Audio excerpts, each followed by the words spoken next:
All right, guys, welcome back to another episode of the Primebolics podcast. Today, I'm lucky enough to have none other than Jack Henderson on today. Mate, you have done an amazing body of work out there, doing dozens of interviews yourself around health, wealth, asset building, finance, growing businesses, running businesses. But today, man, I want to get into what goes into the asset behind the asset building, which is you, right? Like what goes into making someone running what you're running now and at that scale actually tick and get you thriving and performing. So, mate, giving the audience a bit of a background on how you sort of got to the position you're in now. Yeah.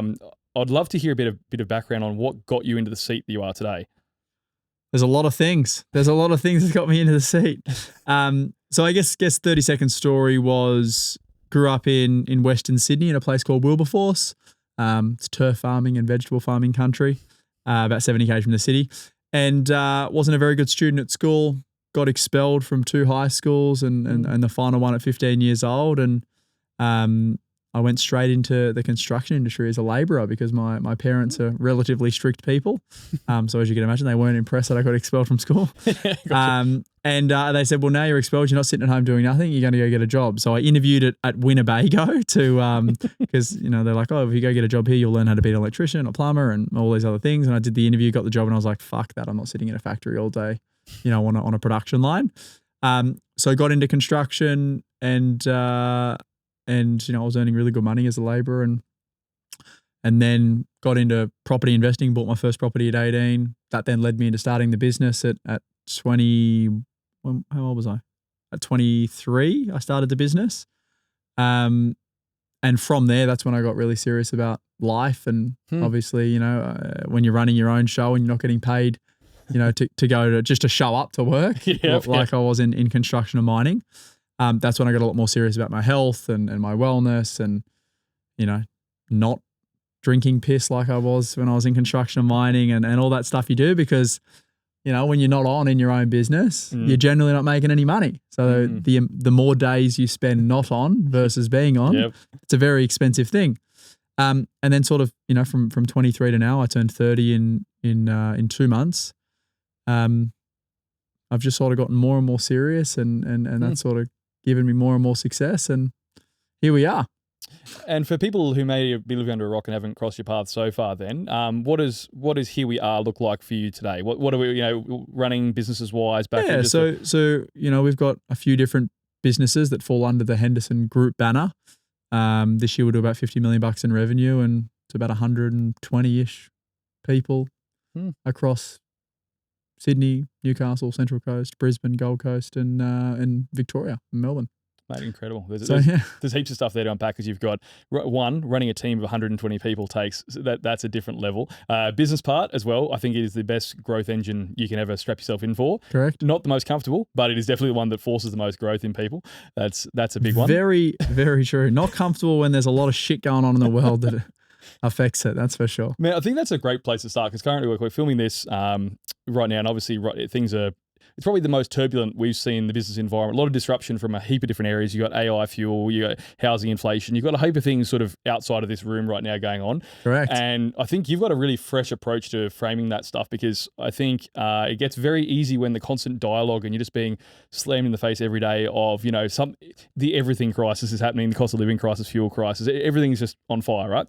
And it becomes very easy. Got a label. That's the issue. Label, right? So it gets this I suppose that can be very, very easy to fall in the trap of buying into that. But then you see, even in the time we've tried to book this podcast, you've been over with Alex Hormozy, over with Tony Robbins, built portfolios. So there's obviously this dichotomy going on. We've got like crisis season, but then there are people thriving out there still. So man, for people listening at home who are going to this going, look, it just feels tough right now. I'm going through stuff. Could you give them some stuff to like how you frame stuff to help you get out of? Yeah, well, I mean, it could be worse. You could have an F-35 flying over your head, dropping fucking bombs, right? Like that's the reality. That's how I think about it. I was like, we got pretty good over here. We see the news and we see like a snippet of what's happening in the world, and generally that snippet is, pushed in a way to make you think a certain way and act a certain way, right? Like everyone's got a vested interest. But, like all of this stuff is mental more than anything. Like the reality is, let's talk about the war and petrol prices and inflation. It's like, has my life changed one little bit? Like in reality, what I do day to day, how I operate, the conversations I'm having, like nothing's actually changed. And if you turned your phone off and stopped watching TV, you wouldn't actually know what was going on the other side of the world at all. You know, like sure, you might know that petrol's more expensive now than what it was 6 weeks ago, but like that's the only real thing that's changed. So it's the noise in between your ears that affects the vast majority of what happens day to day versus the reality of what's actually happening. So I just try and, and it's hard, don't get me wrong. Like fuck, some days I wake up and I'm super stressed, or I go to sleep and I'm super stressed, and it's generally because of no other reason other than myself creating the stress internally. Yep. But the more that you can just, be conscious to say like, everything is okay and everything's going to be fine, and this has happened many times before in the past, and you just look at, facts and history, generally things are the A-okay. I mean, you can't be naive to like planning for if things changing and all the rest of it. But also you can't let it affect what you do day to day, right? Like the worst thing you can do is like start changing your activities, changing what you do because you're like, oh, the world's not the same. I got to do blah, blah, blah, blah, blah, because that's what will affect your business and your health, not the actual reality of what's happening. Isn't that, man, I think that's a really great one. I see a lot of, I do a lot of stuff around burnout with people, right? And around chronic stress and what it does. And one of the interesting parts is when Harvard did a massive study of people who were living in chronic stress, and they dropped something an average of like 13 to 14 IQ points. So the chronic effect of having stress in the brain is quite inflammatory. And they noticed just by living in a state of, constant fear, worry, tension, stress, blah, blah, a lot of self-invented stuff as well, you're literally less able to process, plan, higher order thinking, hope, prosperity, planning for the future. So sure, it can keep you stuck. But man, one of the things that I think it does keep you stuck. Like I know when I'm in like anxious states and stress states, like nothing good comes out of them. Bad. And the way that I fix it now is sleep. Like I know if I'm having like a stressful day or I'm like in my own head or I'm anxious, I'm like the only thing that's going to fix this is going to have a sleep. So I'll leave the office early. Like I'll leave at 5 or 6 in the night when, standard, I'm usually in the office until 7 or 8. I'll go home. I'll fucking be asleep by 7:30 and I'll wake up in the morning like a new man. Yeah, the world has been fixed, right? Legit. And I noticed you're wearing a Whoop there, man. I'm a big fan of tracking data as well. So is that something that you've, when you're saying sleep is your big unlock for it, is that something you're tracking consciously? Is that something you're looking at? Do you... Yeah, well, I know if I get 6 hours sleep versus 8.5, 9 hours of sleep, like I'm a different human. 1 million %. How my energy, my happiness levels, my motivation levels, like all of that is driven by sleep. I spoke at an event last night to all these young salespeople, and that was one of the guys asked me, he's like, oh, how do you make sure that you can stay consistent and stay in momentum? And like obviously in sales, you're getting told no all the time and it fucks with your head. And I said, like, it's not like that stuff is going to happen regardless. It's just like how well you are equipped every single day to deal with that stuff. And the number one thing for that is sleep, and obviously what you're eating and all the rest of it. And I know that now because you can see it, right? It plays out. You watch it when massively. You don't. It was something like it can be the difference of one poor night's sleep could do things like increases inflammation about 30%, decreases testosterone about 24%, makes it something like 30% increase in insulin resistance. So you're metabolizing sugars worse, your metabolism isn't functioning as well, your inflammation, so you're foggy headed, crappy energy production, you get like lower testosterone, so lower dopamine, like all that stuff, right? But you've mentioned the stuff between your ears as the thing can be someone's own worst handbrakes, right? And then you're always in rooms with high performers, people who are kicking goals or trying to.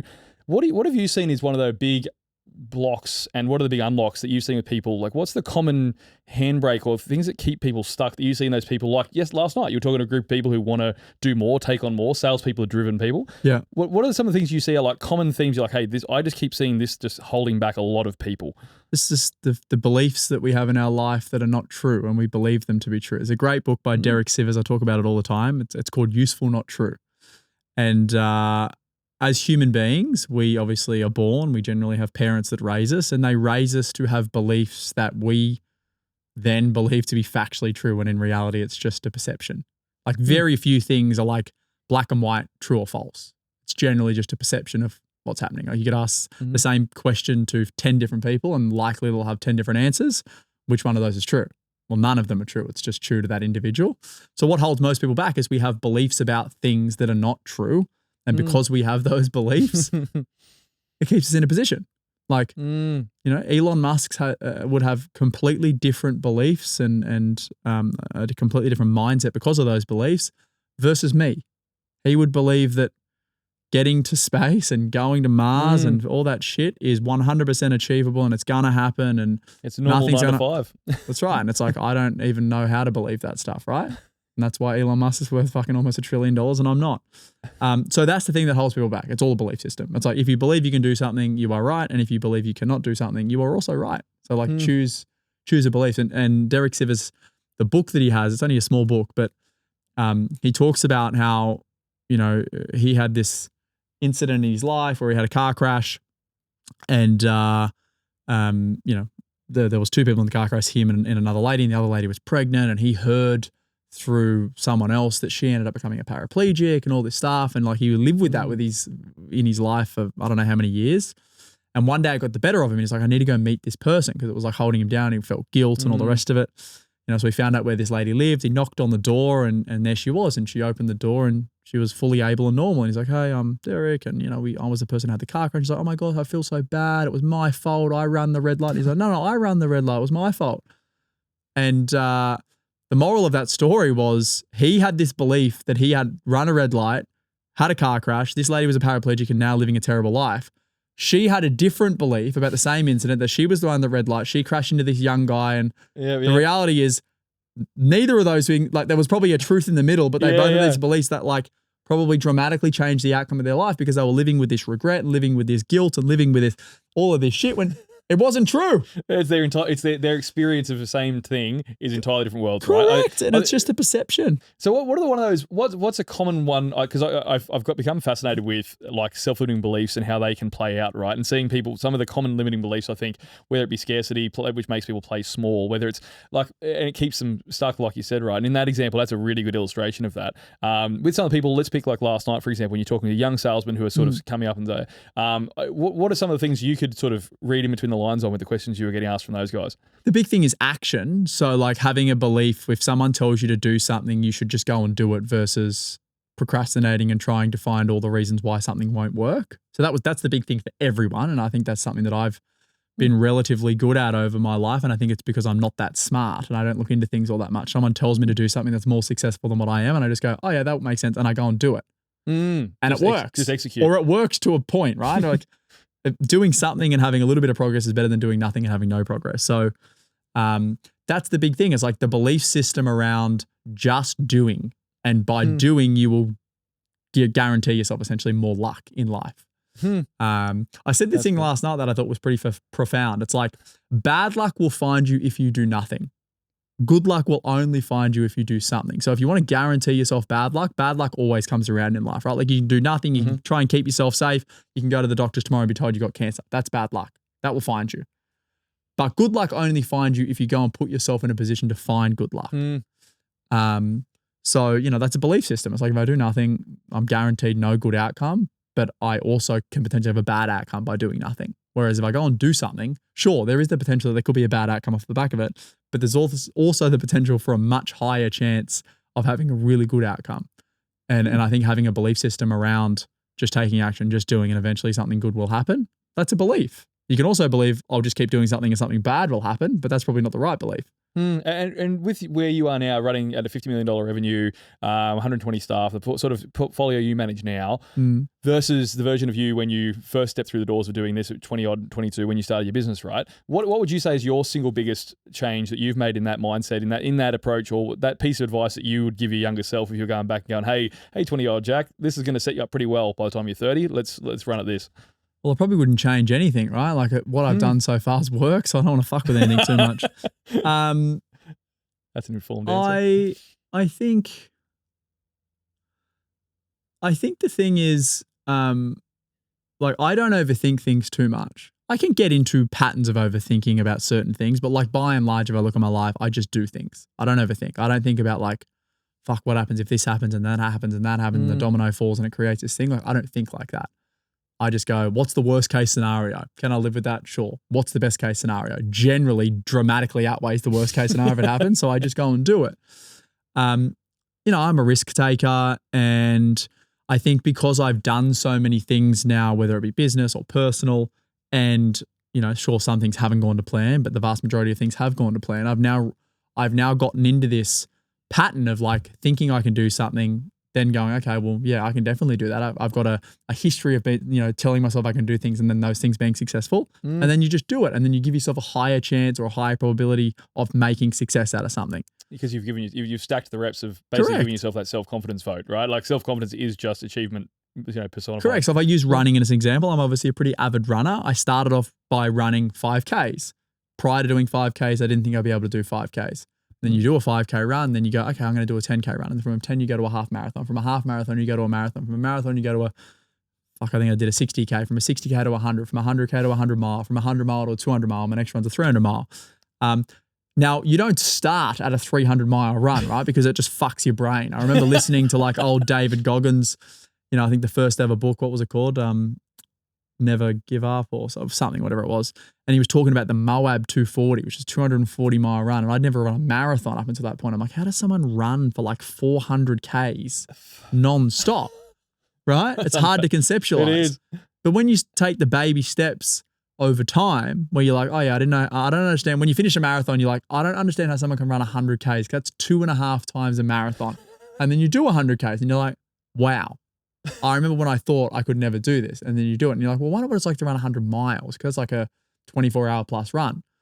And then you do it and you're like, wow, I wonder what it's like. I remember running my first 100-mile run in the Flinders Ranges in South Australia. And with those events, there's a 200 mile and a 100 mile. So the 200 miles start a day before the 100 miles, and then the 100 miles generally catch up to like generally the mid pack of the 200 milers.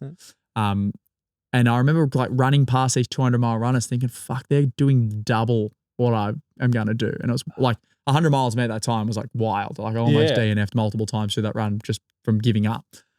And I couldn't believe these guys and girls running 200 miles. And then I did a 200 mile run and I thought to myself, I clearly remember running past these 200 mile runners going, that's fucking wild. And then you do it, right? And then that's the thing that just slowly builds that self-confidence. So I don't know if that was a very long-winded way to answer the question, but it's just like, So probably it's the doing, which probably ties into that execution part of you saying before. It's just the repetitive doing of things, ideally that mostly pay off, that then stacks enough wins for you to go, I now have the confidence to take bigger risks, which ideally, hopefully again, pay off on a bigger scale and propel you forward. You doing those runs, that was one of the things that really drew me, like really interested me early on looking, and what sort of attracted me to bring you on the podcast, actually interestingly, was when you're doing even a marathon's a massive achievement, then going to ultras, then going to ultras, right? We're going 100, 200 mile. Yeah. To run a 300, like to get even just time on feet down, to get to prep up to a 300K, right? It'd be nearly a full-time job in terms of hours a week building up to that when you're peaking towards such an event. It's a lot of hours of running per week. Yeah. It is, right? And I was sitting there going, how do you juggle? Because like, I was just sitting there going, wow, again, can't comprehend what you haven't seen. Imagine what it would take to juggle the business whilst we're trying to scale, whilst running a team, whilst also doing 10, 15, 20 hours a week on foot minimum, prepping for an event like that as well. Like those, you need to have everything dialed at that aspect to get to those sort of distances, right? Well, I don't have kids. And my life is pretty frictionless. Like I have a chef. I don't clean. I don't do any of my washing work. Everything goes to dry clean. It's like I do very little life admin. So that's one of the things. Like I'm not someone who has to come home and I've got 2 kids and I got to spend time with them. Like got a partner and she's busy with running the wedding venues and I'm busy doing my thing. So that obviously helps. I'm not naive to that. And then everything happens in the mornings generally. So it's like I wake up, like when I'm training for big events, I'll wake up at probably 4. I'll do a 2-hour run in the morning. So from 20 past 4 to 20 past 6, I'll do 20 Ks or something like that. I'm at the cafe at 6:30 having a coffee with the boys until 7, and then I get to the office by 7:30.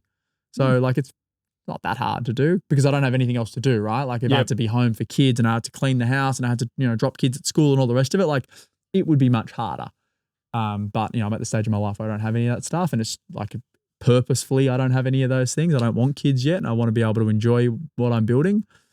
And then on Saturdays and Sundays when you do your longer stuff. So I can clock up 100 Ks from Monday to Friday, and then I can do, depending on how far into a block I am, I might do a 30 on a Saturday and a 30 on a Sunday, or a 40 on a Saturday and a 40 on a Sunday, or just a 60K run on a weekend. But I generally peak out at like mid to high 100K weeks. Gotcha. So that when you're looking at like doing a half marathon most mornings, what does that look like for recovery for you? Because I mean, that in itself, like just the amount of like inflammatory load, the amount of just oxidative stress of the body, like just how does that look now? Like what are you doing food wise? What are you doing nutrition, hydration wise? Like what are you hydration is obviously super important. That's one of the things Also, if I'm not feeling the best, I'll usually have a piss. And if my piss is really yellow, I'm like, fuck, I need to drink more water. Because hydration makes you feel dramatically different. If you're dehydrated, you feel lethargic, you feel low energy. If you're hydrated, completely different. I drink a lot of coffee too, so that dehydrates you. So hydration during runs, like I always carry a 500 ml like squashy bottle when I'm doing like running around home. And you know, I generally drink like 500 mils per 10 Ks, constantly pissing, which is not ideal and annoying, but I stay super hydrated when I'm running, and I'm not running at like 4-minute pace. Like I'm running at, you know, 5:30, 6 minutes to do a 20. And then I get my 8 hours. That's it. But like at the end of last year, I did the Coast to Cozzy, which is a 240K all road run, which is fucking hard on your legs. And I fractured my leg because of all the running that I'd done prior to it. Wow. So that was annoying. And that was probably my first experience with like overtraining and, you know, not preparing enough. I didn't realize I'd fractured at the time. I was like, what the fuck's wrong with my leg? Turns out it's fractured, yeah. What goes in the mindset of doing when you're getting into these events and you're doing 100 Ks, you're clocking over 200, like it's just hours with in your own head doing these things. Is that like what goes into the mindset of being able to push through to do these 100, 200, 300K events? I don't know, it's pretty cooked. It must be, man. I'm thinking like you must be. The 200 miler was this time last year. It's on right now, the Delirious West. That was 205 miles, 330 something Ks. It took me 72 hours. 72 hours of continuous running. Yeah. Fuck, I can understand why the Delirious would sound there. Are you hallucinating by the end of this? What's it like? What is 72 hours of jogging look I mean, like, you know, like so I had a few dirt naps where you fucking just lay on the ground for 20 minutes and like a little reset and you're off to the races again. So, yeah, they're hard. Don't get me wrong, but you go through like peaks and troughs. It's a very, very good metaphor for life. You know, like you start the run, you feel amazing, and then you go through a massive slump. You're like, fuck this, I want to quit. I hate this. Why do I do this to myself? And then like you get another massive high, right? You do a really good section. It'll be fast. You'll feel really good. And then the next section's no good. And the next section's like, it's just the ebbs and flows. But then you get to the end of it and there is no better feeling than, you know, going over the line of an event like that, going, fuck, I didn't ever think I'd be able to finish that. Makes you a better version of yourself, doesn't it, when you get those crazy. unlocks? But the opposite happens too. If you stop doing those things, like self-confidence that you built can be squashed relatively quickly. Same as business. Yeah. Same as business, very much same as business. Switching gears to that actually, because now going into the business building part, what areas have you had to grow yourself personally to get taking on as you scale? Like I've found over times as the business scaled, it puts pressure in different areas on it. Sometimes it's financial, so it's, you know, financial pressure and strain. Sometimes it's like leadership, team management. What were some of your harder lessons you've had to learn through that period? Because it's been still learning them every day. Good attitude. The financial thing is mental, right? Like we create these stories in our head around, fuck, that's it, it's game over, I'm never going to recover from this, or, you know, like shit like this is happening in the media right now. You're like, you portray this future of like the world ending and, you know, the market's going to zero and, you know, like it's not true. We just make up these like fake stories. And again, you have a good sleep, you wake up in the morning like, I can't believe I was thinking like that yesterday. What the fuck? So the mental thing is very important, and that's why I'm very structured with how I have, you know, or how I go through my days. Like I focus heavily on sleep. I train every morning, and if I don't train, I dramatically decreases my performance. I've got way more anxiety throughout the day. Yes.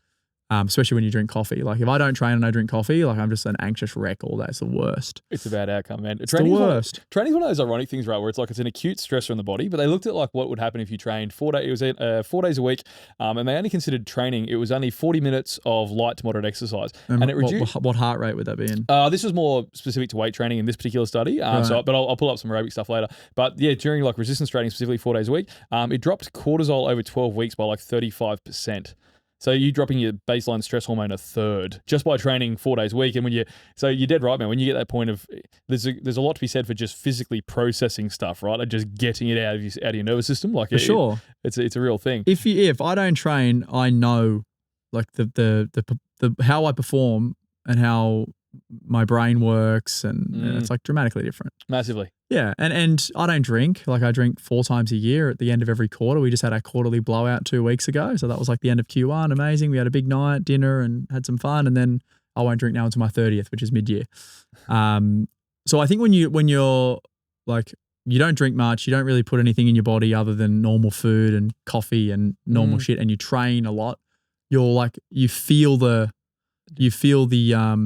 the little things a lot. If you're an unfit, fat person who drinks every single day, smokes, doesn't do a lot of training, I think it'd be very hard for you to notice those types of things in your body. Like there's people who are like, I can sleep 4 hours, 5 hours a night, go to bed at 11, wake up at 4. Like the reason they don't feel any different is because they're probably always running at a terrible baseline. Yes, man. But when you run at like a really strong, high level, you're high energy, like you feel tiny things. Like not training in the morning, I dramatically feel it. Not getting enough sleep, I dramatically feel it. It is. Not being hydrated, I dramatically feel it. So all those things matter more the fitter you get.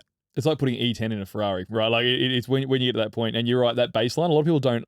What I try and like communicate to people when I'm doing like seminars or talking to customers or whatever is a lot of the time you don't know what you haven't experienced yet, and even just the sleep unlock for a lot of people. They're used to doing the 4 or 5 hours of sleep, and it's broken, crappy sleep, and they're used to feeling like a zombie in the morning, and they mask it with the caffeine and so on. They don't even know what it would feel like if they had an 8-hour night, and sometimes just the biggest thing of just showing them what it feels like once. And they don't do it long enough. Like I've told so many people, hey, you should stop drinking for a period of time and see how it changes your life. And like they don't do it long enough to get the benefits of it, right? Like if you go sober for a year.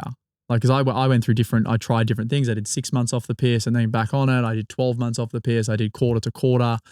I've tried lots of different things, but I think now because I haven't drunk for so long, I had a consistent drinking basis. When I drink, I go hard, but like it's once off. Yeah. Yep. Now I'm like, it takes me a week to recover. That's the worst. I'm so anxious for a week after it. I've got anxiety. But because now I just feel normal.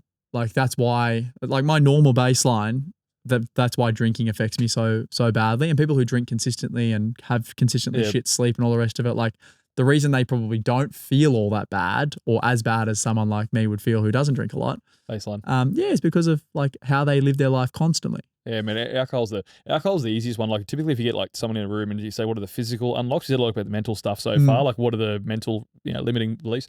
With the physical, often it's like sleep and booze are a big one. But that affects the mental. That's the thing. Yes. Like your physical thing, like everything you feel physically affects your mental. Like same thing, like my gut, if I eat really shit food, I've got a really sweet tooth because of how much I train. Yes. So like, you'd need some I finish the thing, I'm like, fuck, give me some glucose. But like I feel my gut. Like if I eat shit or I get on the piss and that, like all the anxiety comes from your gut. And I've only learned this stuff from listening to lots of podcasts, but I'm like, it's so obvious. It's phenomenal, mate. It's crazy. Like it produces like, it's something like 90% of your serotonin, 50% of your GABA, 70% of your dopamine, or a lot of your neurotransmitters that are directly responsible for mood, focus, motivation, all of it, all are built in there, right? And then on top of that, it also controls like metabolic function and in like how well your body utilizes nutrients, or inversely how poorly it utilizes those nutrients, like how well you produce energy with like the mitochondria. Like gut health is like that cornerstone piece that if it's, and when people often say like you have the gut feeling, right? Like there's an amazing body of research now around like what happens when you have, what does stress do to the gut, for example, and what does that express as? And it'll like slow down blood supply to the gut. It'll really screw digestion, which will play with nutrient assimilation, which fucks with energy production, fucks cognition. So you see this stuff play out and you're like, well, it literally is. Like you're dead right, man. Those, if you set yourself in that position where you sleep shitty, you're drinking regularly, your diet's off, like you are just constantly in this low grade bad feedback loop where you're just like shitty perpetuates shitty. Stress basically gives you bad sleep increases the stress. Round and round you go.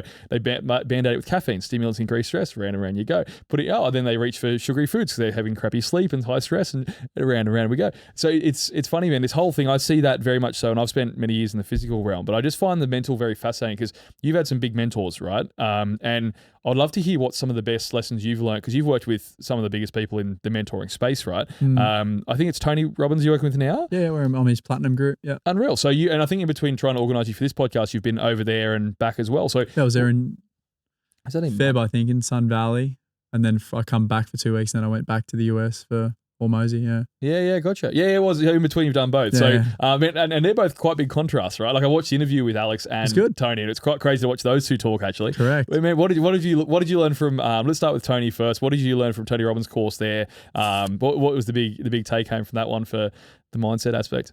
The event that I went to in Feb was all finance related, but there was still some really good nuggets in there. I think so. One of the big, he used this metaphor and I thought it was amazing. So in the Platinum Group, it's like it's a very they're small events in comparison to like the 5,000 and 10,000 people seminars that he does. Like, you know, there's a couple hundred people there, and it's very intimate. And you know, a lot of people are asking questions because of the fear that's going on in the economy, and you know, what about my kids, and what about this, and what about that, and you know, blah blah blah. And I remember him. He you know, got this lady to stand up, and he said like, imagine your life is a deck of cards. Okay, so how many cards are in a deck? 52. Yeah. 52. So there's 52 cards in the deck, and let's assume that those 52 cards represent all the potential other lives you could live outside of your own life. And he said, pick a card. So the card that you picked is your current life. Okay, and he goes, now I'm going to give you the option. There's 51 other potentials versus your life that you could re-pick if you want to.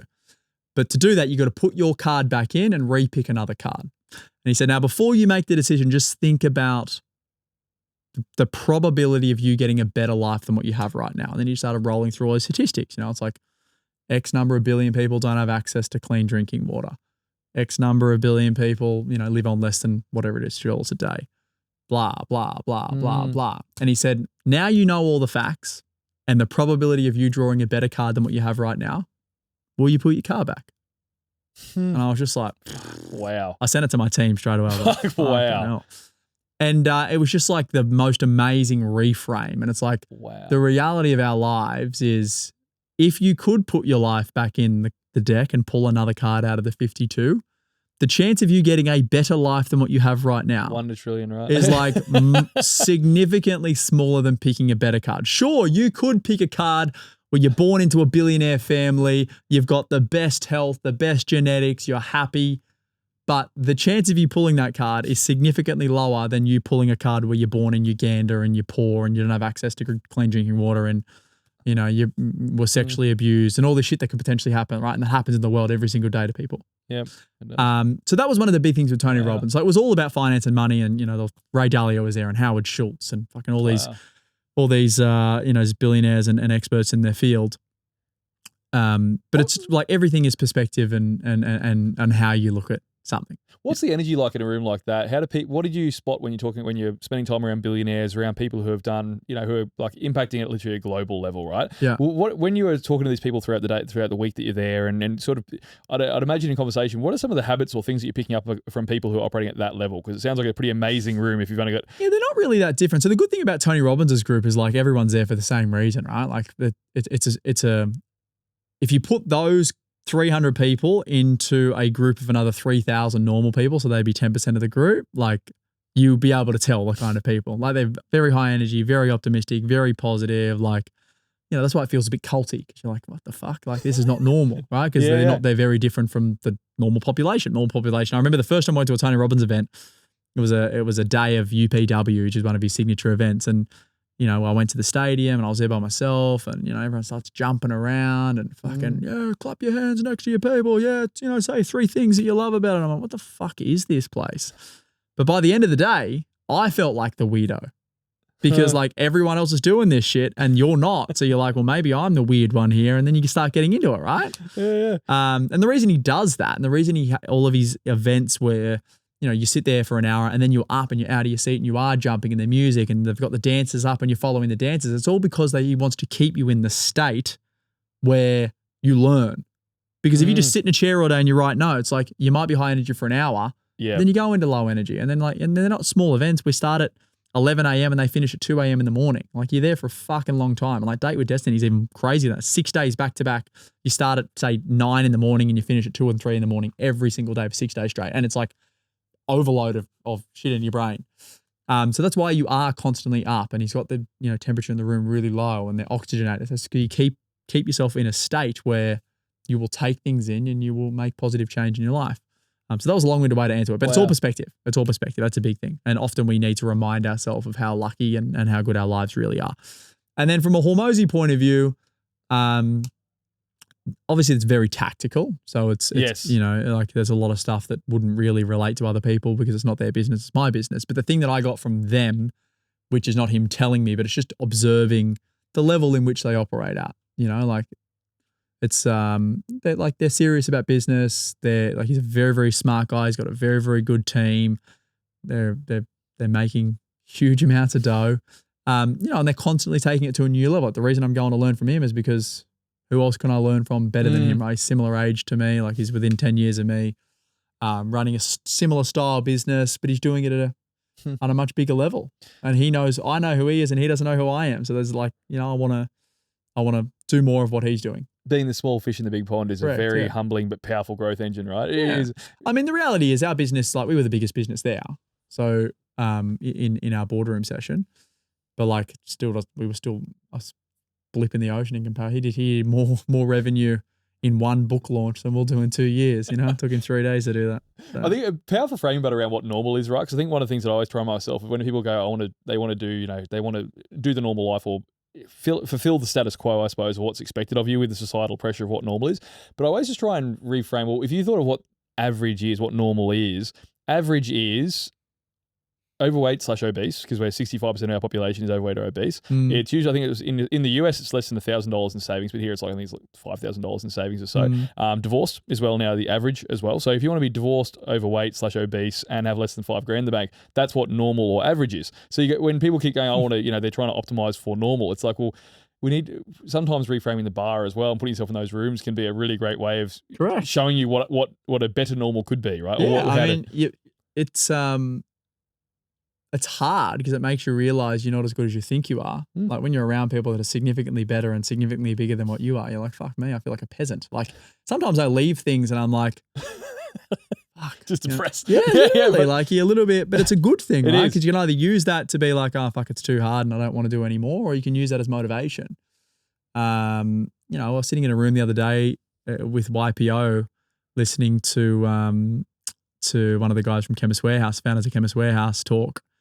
And, like that's a $30-odd billion company. They do $12 billion a year in revenue, and it's like a lifetime's worth of work. And I'm just like, fucking hell. Like one of his stores does more revenue and profit than we'll do this year. And it's crazy. It's crazy. Like there's just so many levels to this, and once you're exposed to it though, then you can execute towards it because you can see what it looks like, right? And you're with the people, they're sitting there, I'm sitting here, you ask them questions, you talk to them, and it like, you're in the same room. Like Robbins always says, proximity is power, right? When you realize that they're just normal people like you and I, it makes it feel a lot more attainable. Yeah. And have you been doing mentoring and coaching for a long time? Is that more of a recent thing that you've been doing, or is that like since I've always been like, my first mentor was all property. It was Chris Gray, and I used to go to his seminars, and then I bought a lunch that he auctioned off for charity for $1,500 when I was like 19 or something.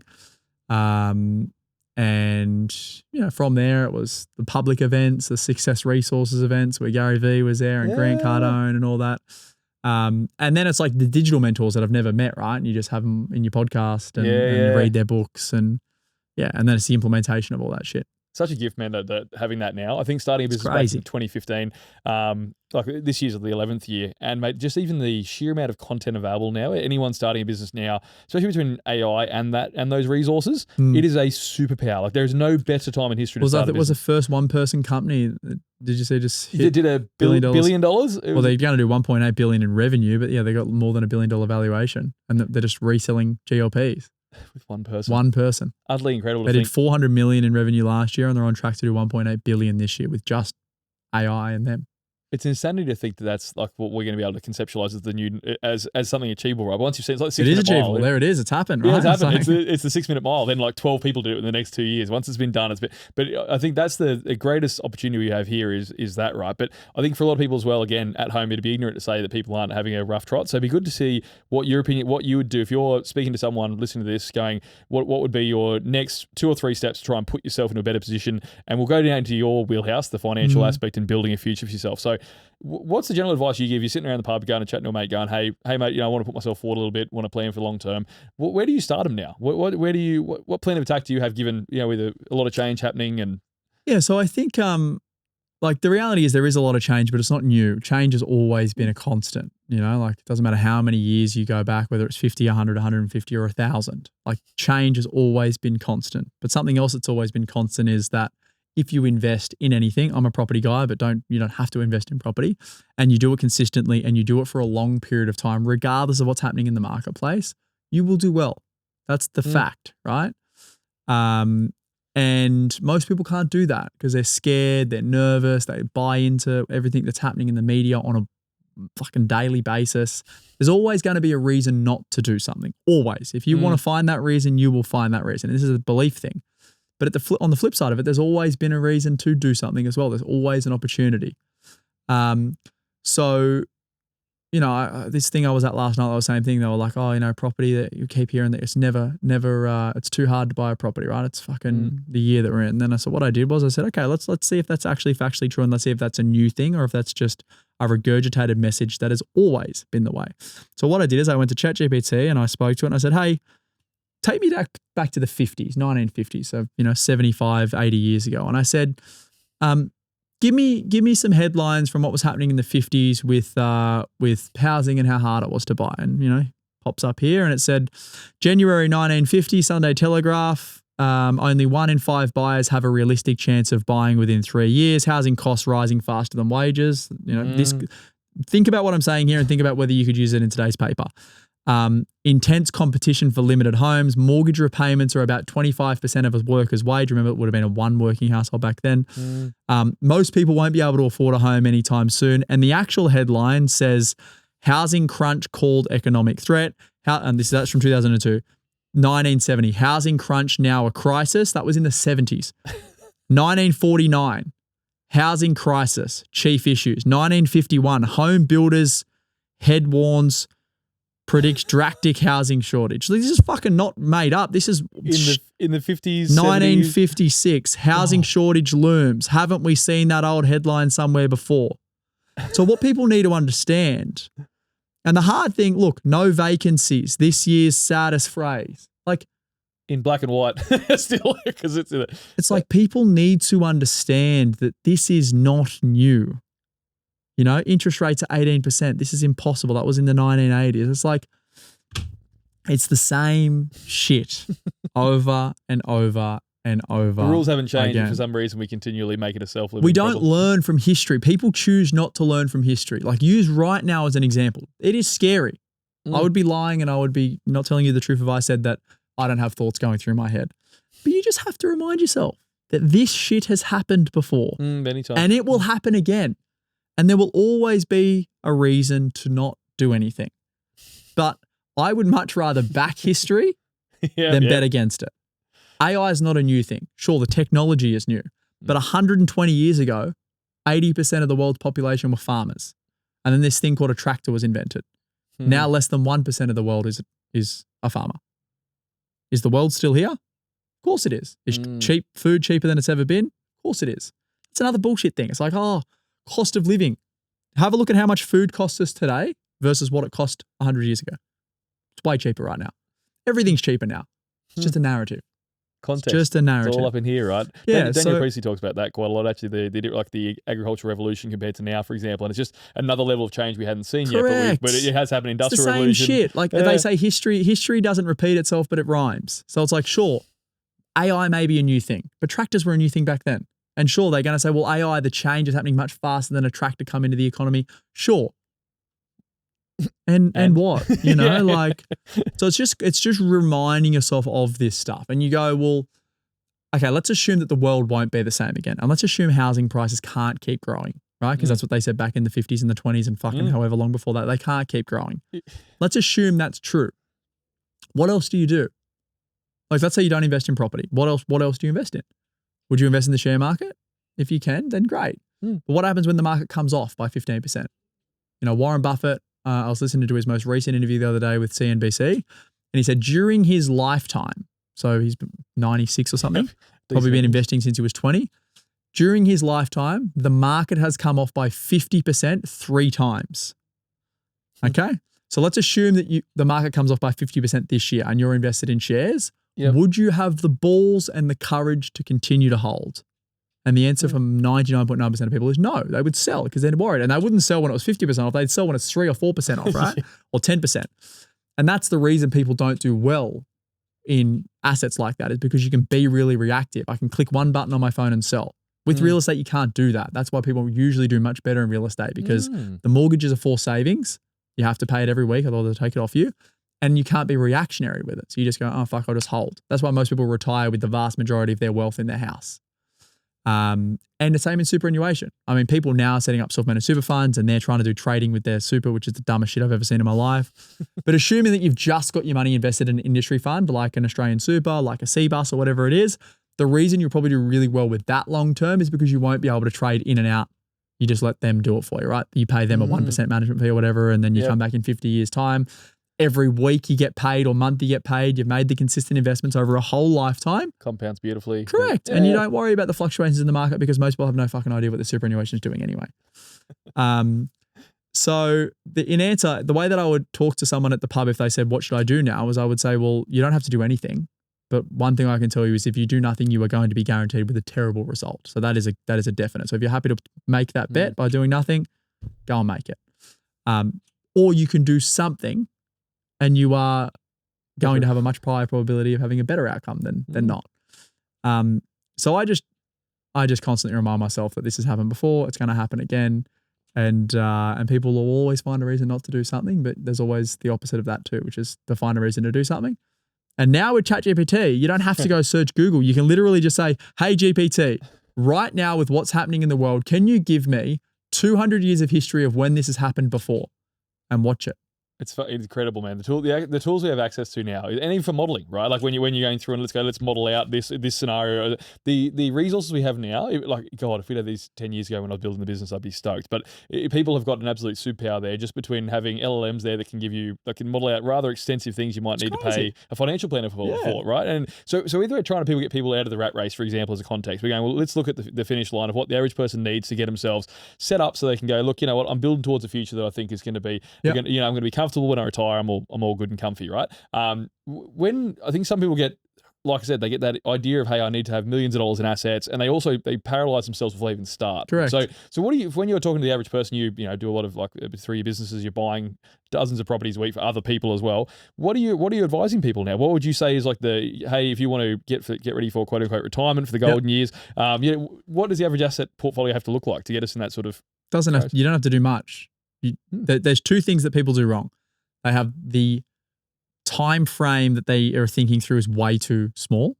If you've done nothing between when you were 20 and you were 50, I'm sorry, but you ain't retiring at 60 on 300 grand a year. That ain't happening. But that's no one else's fault other than yours. So you've only got yourself to accept for that. And then you just got to go, well, what can I do? Because like I said, by doing something, you're going to be in a better position than doing nothing. So unless you earn a really, really strong income, but the challenge with people earning really, really strong incomes is they then want their passive income to be the same, if not more. Like you're not going to have a $10 million portfolio or $20 million in assets or 500 grand of income. It's like what you earn day to day. If you invest for 20 or 30 or 40 years, you replace that plus some. But if you don't, you've got no chance of it. And like I said, you've only got yourself to blame. If you get scared by what's happening right now and you don't do your own research and you don't back yourself to go, nah, I'm just going to invest because this has happened before, then it's only you've got to blame, and you got to accept that. Just like me, if I go bankrupt because I invest and I take risk and it doesn't work out, you reckon anyone's going to feel sorry for me? No. Good angle though. I like the ownership. It seems to be a common theme when I've watched different pieces of content you've done before, and I think some people sometimes, like you've said, it can ruffle feathers sometimes when people get it put back on them because it's much easier to default to blaming the environment. The thing I hate is it's not a bad thing to celebrate a successful person's demise, but it is a bad thing to look at someone who's not doing well and say that's your own fault. It's celebrated. We celebrate successful people's demise. The news publicizes, the papers publicize it. Let's look at Ben Robert-Smith at the moment. Regardless if you say he's successful or not, he was, Order of Australian Medal or whatever the fuck he won. He was a celebrated war person. Now he's not. And there is a lot of people celebrating that. There's so many people who have gone through bankruptcies and all this stuff, and it's like, it's celebrated. John Ajamis recently, had this massive property empire, was given it a red hot crack, didn't work out for him. Sure, he may not have done some things right, but who doesn't in their life not do things right? And everyone was like, no, fuck him. That's just like, but if you say to someone who's poor, fuck you, the reason you're poor is it's only you. Oh, you can't say that. It's like, sure, okay, double standards. Yeah, it isn't a tall poppy syndrome with a double standard, which when you spend time overseas, like you go to like the States, for example, like it's a much more expansive growth mindset culture that embraces success, I've noticed. Whereas Yeah. it does seem to be a common thing here where success is usually almost like booed the whole way through to the finish line. To an extent, like I think the US would still have it as well, right? Yeah, but I just think the reality is like you need to have a long time horizon. People think that, okay, I'm going to start investing today and in 10 years time I want to be financially free. Doesn't work. Doesn't happen. You can't do it. You're going to feel poorer when you invest first before you feel richer. So what time frame are you talking about when you're working with people? When you try to get into reframe, what do you... Ideally 30 years. 30? Okay, so you're looking at... I mean, if you're in your 30s, I'm saying you're going to be working for a long time. I know you may not want to, but the reality is you're going to be. Unless you either want to live a very basic life, which not many people do. The reason they're investing is because they want to live a lavish life. And you just got to accept that. So 2 things you need to do is 1, do something that you enjoy doing because you're going to be doing it for another 30 years. And the second thing is make sure you invest consistently over that period of time. Now, when Warren Buffett says that, everyone listens, or to an extent, right? Because Warren Buffett's worth $150 billion. When Jack Henderson says that, people listen less. But I just listen to what Warren Buffett says. And it's like, he's done relatively well out of it. And if he says just consistently invest, regardless of what's happening in the marketplace, and over 50 years, you'll do well. And we're talking about at 60 years old. That motherfucker's 90 years old. Yeah, we've seen it. And we're living longer, right? We're living longer than ever. So we actually have the ability to invest for longer. We have the ability to have better outcomes. We also need to have a lot more money if we're going to retire at 60. Because if the average lifespan is 95 now versus maybe it was 70 before or 50, you didn't need as much money to retire because you only needed 10 years or 5 years or 15 years. Chances are if you want to retire at 60, when you're someone that's my age right now, you'll probably live, unless something happens to you, until into your 80s or into your 90s maybe, and healthily as well. Peter Diamantidis at Tony Robbins' event, he's got the Moonshots podcast. Have you listened to that before? Yeah. Great concept, by the way. He's talking about like in the next 5 years, there will be anti-aging treatments. There will be. That like it's now, but it's very, very expensive, and it's only the really wealthy that are using it. But he said that'll become commoditized, and we'll be living a fuckload longer. I mean, the healthy aging space is so here being like an aging population, we're actually seeing like reverse population growth in like Japan, for example, has been there for the last 5 years. And so like the healthy aging conversation is happening more and more. And when I speak to other high performers in business in particular, it's all about how can I optimize health span as well, not just lifespan. How can I feel good at 50, 60, 70 and keep putting out there. So you're right, when you're retiring, the retirement at 60 part, when you've got 30-year runway after that, it's a bit of it probably needs a bit of reinvention. Well, you need a lot more money to live, right? And that's why the retirement age from superannuation to access super is going to get pushed further and further out because we're going to live longer. So we're going to be working longer. We're going to it's not going to be retire at 50 or retire at 60. It'll be retire at 70 or 80. Like you'll be working and you'll be able. I got one of the guys who works for me. He sold his business, doesn't need to work. He's very wealthy, and he was in my entrepreneurs organization forum. He's 73 years old, and he looks like a 45, 50-year-old. It's wild, mate. Talking of like when you said before, the technology's going to be there, and definitely in the supplement industry, there's a lot of focus after Dr. David Sinclair was on Rogan talking about the supplements that they had in. Like lab rats could reduce aging by like 30%, as in like an increased lifespan of these. And obviously they have a lifespan of 6 months, so it's very easy to run the studies, but it would increase their lifespan by 30%. We have actually, that's now, like that's with singular molecules running that through controlled studies, and it's been proven. They're now trying to put that into human trials, and they're going through that with the FDA. And it's incredible to think that's going to be a very, very likely, very short time horizon experience, right? It'll be in our lifetime, that's for sure. 100% it will be, man. As long as you don't get hit by a bus or fucking, unfortunate with cancer or whatever it is, then you should be. You should be living a pretty good life. So when you're saying you should be doing something you like and something you love ideally, that resonates with me a lot because I think dead right, it's a marathon, not a sprint. When I started business 10 years ago, it was always I just sprinted for the first 5 years and just got grounded out every day for that time. And I sort of reframed and went, well, if I want to do this long term, if this is what I want to be doing, I need to think again, zoom out a little bit, right? But for you, man, now at this point and this scale, what's your driving fuel now? Like it's always very different early on. Sounds like before when you were, when you got expelled twice and got put into the labor force early on, your drivers change over time, right? So what is it now? What's the stuff that gets you, like, because again, you clearly have the business structure where you go, work is probably optional at this point in time, but you're still driven, you're still growing, you're still trying to compound. So what is it that keeps you going, man? What skin in the game have you got? What gets you lit up now at this scale? Well, it becomes like, I think in a very long time horizon. Right? So I'm 30 years old in July, and I think, fuck it, look at what I've built in 10 years. Imagine if I compound that for another 40 or 50. I look at people like Harry Triguboff, and I'm just in awe. He's done the same thing for 70 years, the same business. He started Meriton when he was in his 20s, late teens, early 20s, and he's now in his 90s. So like very few people can do that, right? Because they get bored or they sell out and they try and do something else. But like that business has been around for 70 years, and the reason it is so big is because he's just done the same thing. Like imagine the economic cycles he's been through. He was around in World War II.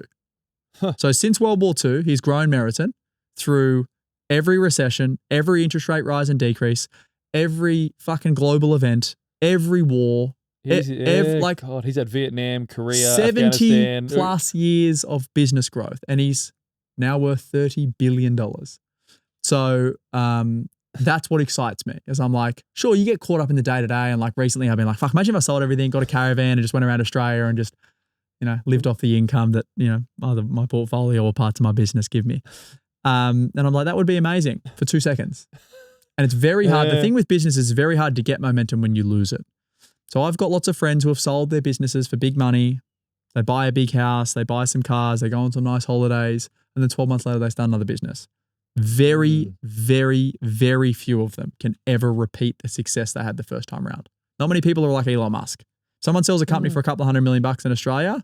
There's a lot of things that went into that. One of them's timing, one of them's luck, and probably other things hard work. Try and repeat that success again. It's very hard. Yeah, Whereas if you just continue to build that thing that already has momentum, that already has cash flow, that already has a good team behind it, that brand, it's much easier. So I'm in the game of that. I'm in the game of most people will sell out. Most people, even if they're ahead of me right now, will get bored. They'll get old. They have kids. They do things that they go, fuck, I'm over it. So but I'm someone who you're playing the unsexy game. The play the long haul, Mr. Consistent of course. Yeah, and I've always been like that. Like all throughout my life, I've been the guy who just constantly shows up, and then that's how you win long term. Because then when good things happen, like we get a really good run in the market, like whatever, you're positioned to take full advantage of that. And like you might have 10% growth year on year, but then when you are ready for a big market growth and you get 70 in 1 year, you look back and go, fucking hell, how quickly have you grown? But it's just because you put yourself in the right position to take advantage of those big moments when they happen. And like Triguboff is one of the primest examples of that. I noticed that too, even in the time that I've been consuming your content, say it was from 35 million to now 50 million, for example, right? And in a 60. Seemingly short time frame, right? Yeah. So it's incredible to see the compounding effect. Well, when I started, it was 5. Like when I first got into real estate, I had like 4 properties worth just under $5 million. How did that start, out of curiosity? What was it how did you take that? Because even like saying getting the 4 properties there, you said you bought your first place back when you first began. How did you leave? Because even getting to 4 places is well past where a lot of people hit the roadblock at probably 2, probably Correct, 3. But I was a single guy living at home with my parents. I had no rental expense. I was earning a couple $100,000 a year. Yeah, gotcha. So I was an anomaly. Not many, early 20-year-olds. I was working for a company called Darracom, which is in Newcastle. I was making 150, 200 grand a year. I had 0 expense. So I had a lot of surplus. And, the first property I bought for 720 is now worth just under probably 1.4-ish. I then bought the second one in Maroubra in the 8s. I bought the third one in Bar Beach, an apartment in Bar Beach for 660, which is now worth 1.2. I bought the fourth one, which is in that same, it was a block of land in Sydney for 750. And then, like I said, I was positioned because I did those things that when the marketplace grew by fucking 50, 60, 70%, I was in it. Yeah, and now let's assume the market does nothing for 4 or 5 years, but I still keep chipping away. But then when you're in the market, when it does that next boom, and it will 100% do it. It's not a maybe. It will happen. Who knows when it's going to happen, but it will happen. But the thing is, you need to be in it. You need to take advantage of the full thing. So you just got to go against the grain and try and do things when things are flat and uncertain, and just know that when the next thing comes, I'll be there. And that's why you look at I always look at the rich lists, like the AFR rich list, the Forbes 500. And I'm just amazed by like when you look at people year in, year out, like they slowly grow and then all of a sudden their net worth will go from like 5 to 15 billion in 1 year. It's because they position themselves for whatever was going to come, and it came. It's the overnight success story that took 10 years to build a lot of the time as well, isn't it, right? And it's having the courage to stay in the face of adversity so you can be there when it pays off. Because I think, and that's probably like a really... And the opposite can happen too, right? You can also go the other way. So you look at these big, let's assume in the property market, capital gains tax changes and negative gearing changes. Like it might be a fucking shit couple of years in the property market, but it won't be like that forever. Or like right now with all of these SaaS businesses and CRM companies that they're going through a lot of change because AI is dramatically changing the landscape, right? Like Salesforce, I'm assuming, is probably pretty nervous. Canva's probably pretty nervous, you know? Like, yeah. But if they pivot correctly and they then get their company set up for this next AI revolution, that's when a $50 billion company goes to being worth $900 billion. But if you don't pivot, that's how a $50 billion company probably goes to fucking zero as well, right? We've seen many times. It's like less than 5% of the S&P 500 have been in the S&P 500 for longer than X amount of years. There's some really cool data on that. That's because when they get big and slow, they don't pivot fast enough and all of a sudden they disappear. And the next company comes up and then they get big and slow and then they disappear. Very few companies stay in the S&P 500 for a long period of time. Big and slow. I think adaptability is the superpower for this year, right? I think that's when I'm talking to other guys who like other mates who've got businesses or colleagues, and you do watch that, and it's like the ability to pivot fast and move quickly and pattern recognition, the adaptability and pattern recognition. If you're trying to set yourself up for what you'd need to learn to be successful in this current climate and what it's going to look like ongoing, I think those are the two big skills that I like to put down. But for you, mate, what do you prize? Because you've got 120 odd staff, right? So running a team that big, you'd see all walks of life. That's not big. Well, yeah, context, good. I like that. But for running that team, right? I guess so. Like, what are you looking for the most, or what are you talking about with your team regularly and saying, "Hey guys, I really value this. I want us to be." What are your big values as a company that you're trying to put in those guys? Adaptability is a big one. Like the reality is, as the marketplace shifts, people inside of my company will move into other parts of the business. Like we are constantly going to be changing. I said it at our Q1 retreat this year. I said, the business that we will be at $1 billion is not the business we are right now. We're probably not going to be a client service businesses. Your roles are probably not going to be the same roles. It's going to be very different. I don't know what that is, but all I know is I'll continue to pivot and change the company into whatever we need to be to get to that position. So adaptability is obviously a big one. They need to live by our values, which essentially is accountability and ownership. We've got some fancy words for them: be the standard, extreme accountability. They also need to understand that, like AI is here and it's here to stay and it's only going to get better. So like we have a huge push with everyone inside of the company being competent with AI. And that's going to remove some people's jobs. That's the unfortunate reality. Those people's jobs that will be removed will end up doing something else. They'll get repositioned and they'll find a new meaning in life. We just spoke about it. There's the first $1 billion business. It's got one person. That's it.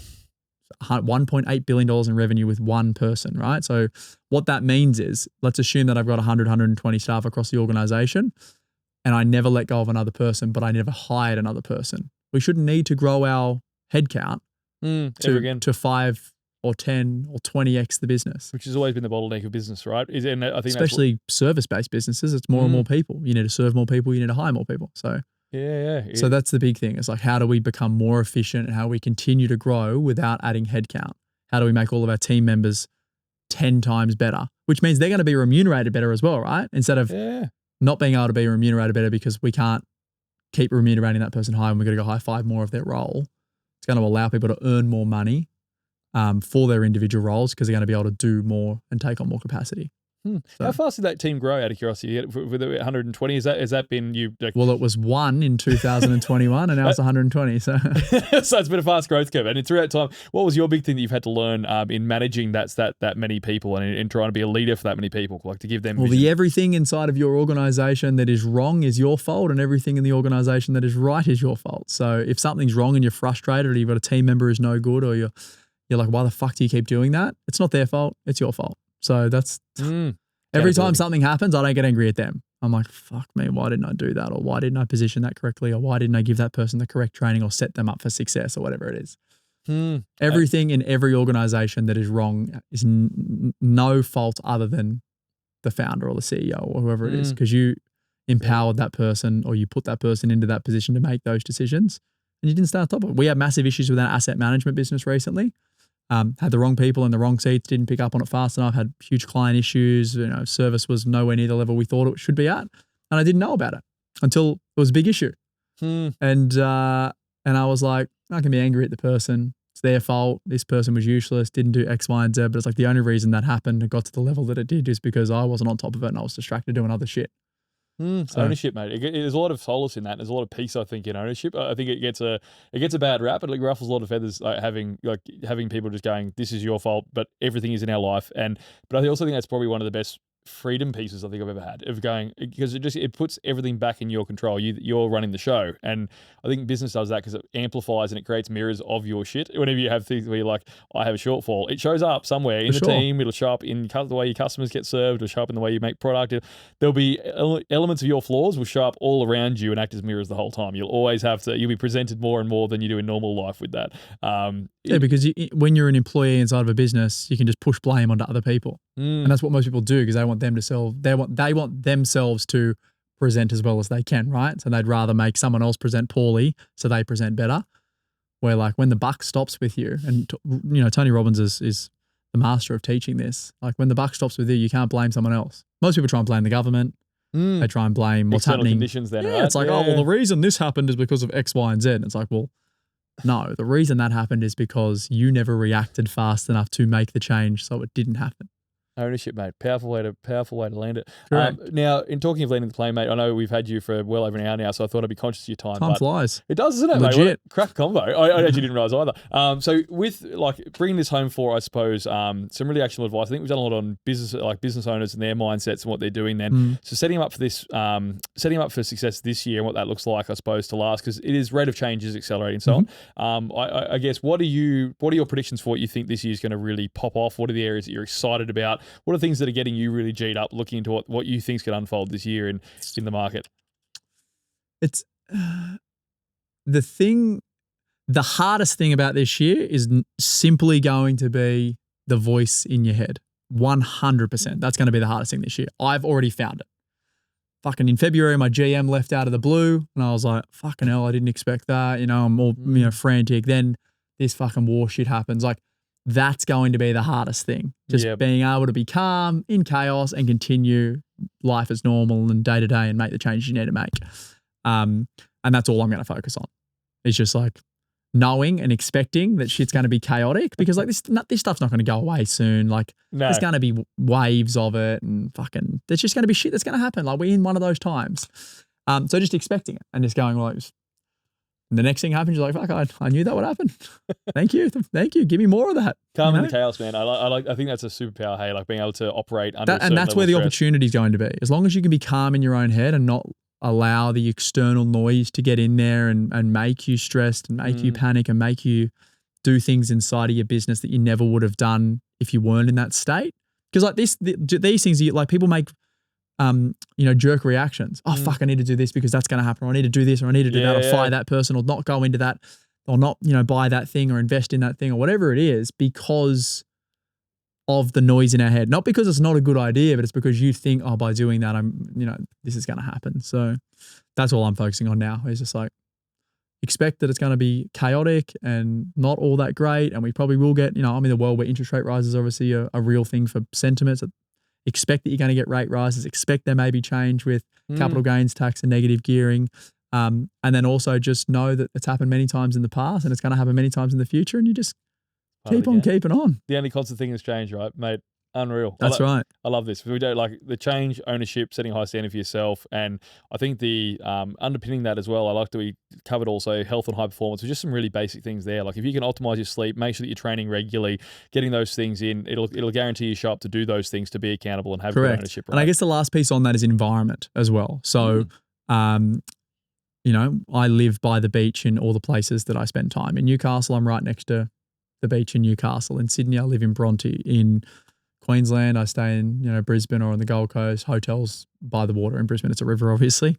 And the reason I say environment is because if you live in the middle of fucking nowhere where it's cold in the mornings in winter and it's dark and it's hard to get up and go to the gym or hard to get up and go for a run and there's no cafes local and there's no other people doing what you want to do, it's much, much, much, much harder. Versus I wake up in the morning. I was running this morning in Bondi at 5:30 in the morning and there would have been 1,000 people there. No shit, like 1,000 people. You get into Merriweather Beach or Bar Beach or Newcastle Beach in the morning. Same outcome. It's so much easier to get motivated and do the things you need to do when you're in the environment which is enticing to do that, which is all about removing friction from decisions. So yeah, that's the other thing is like try and get yourself in an environment where it makes it much easier to do the thing than not do the thing. That's why I hired a chef, because it is much easier to walk down to Woolworths or to go to the fast food joint and get shit because there's friction to fucking meal prepping and going. Like when you're a busy person, right? Whereas when I fucking go to the office and my breakfast is there on my desk, and at lunchtime at 12 o'clock every day, my breakfast is there in the boardroom, and you know, before I leave the office, like my dinner's there ready to go. Like I don't have to think about eating good food, and it just happens. Yeah. So like in all areas of your life, you should try and optimize for removing the friction, even if it costs money, because like the cost is small. It's a really great way of like architecting out the perfect day, and so that you can create that environment for it, the routine for it, and removing decision fatigue so that you can save bandwidth for things that matter. Because I think that's the big thing I've noticed with a lot of people with the events I've been doing this year have been around helping people with burnout and reverse burnout. And the reason they're getting so burnt out, I think, is like not guarding that attention, right? Like you said, like the people who you get pulled off center, there's a million messages a day, we're just constantly getting stimulus, right? And I think it's just the ability to stay anchored, calm, and centered in that environment, right? And then build an environment around yourself. That's great advice, where you've got minimal decision fatigue and everything's aligned with what you want to be doing. If you want to be in a place where I exercise daily, go to a place where you wake up and 1,000 people have beat you. Correct. And you've got people that like, every morning I've got someone who wants to train with me. So it's easy when I've got accountability. Someone's waiting at the front of my fucking apartment saying, hey bro, I'm at the front, let's go for a run. Versus living in the middle of nowhere where no one else is training. And it's like you wake up in the morning, it's cold, your missus is next to you, and you're like, oh fuck, I don't want to get out of bed now. Yeah. You know, like, so that's just like setting up, and then like, if you want to wake up early, the way to make that as hard as possible is to go to bed late. Versus, you know, so like if you want to wake up early and you want it to be really hard, then just go to bed really late, be on your phone until late at night, eat food really late in the night so you don't sleep really well.